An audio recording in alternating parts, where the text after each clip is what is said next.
This August, new legislation came into effect giving Australian employees the right to disconnect. To ensure your business is prepared, here's a quick explainer on some key details. What is the right to disconnect? The right to disconnect is embedded in the Fair Work Act as a workplace right for Australian employees and is aimed at ensuring workers can disconnect from work outside of ordinary hours. This means that if you contact an employee outside of their normal working hours, they may not be expected to respond during this time.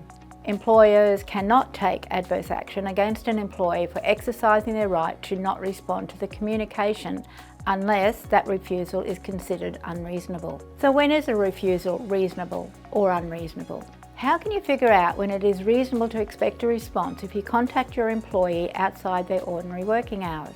Matters to consider can include the reason for the contact, how the contact is made and the level of disruption it might cause, the nature of the employee's role and their level of responsibility, whether the employee is compensated for work outside their ordinary hours, or if they're considered to be on call. To simplify things, let's consider two scenarios. Scenario 1, Bill, a team leader, contacts Sophie, an office administrator, late at night to find a non-urgent work document. Bill sends several texts to Sophie's personal mobile. However, Sophie chooses not to respond as her role does not require her to be available after hours, and additionally, she is not compensated for this availability. In this scenario, Sophie's decision not to respond would be considered reasonable. Scenario 2, David, the general manager, calls Craig, the operations manager, who is responsible for leading the manufacturing team, to advise that the expected arrival of critical components will now occur before the factory opens the next day.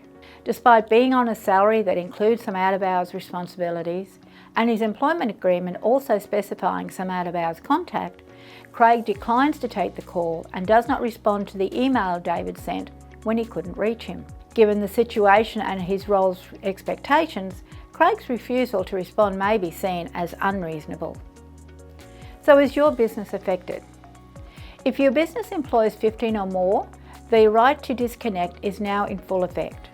If you are a small business, that is, you employ less than 14 people, the right to disconnect will come into play August 2025. If you're uncertain about how to navigate the right to disconnect, our team of experienced HR professionals can provide the advice and guidance you need. Contact the team at Akira today for an obligation-free conversation.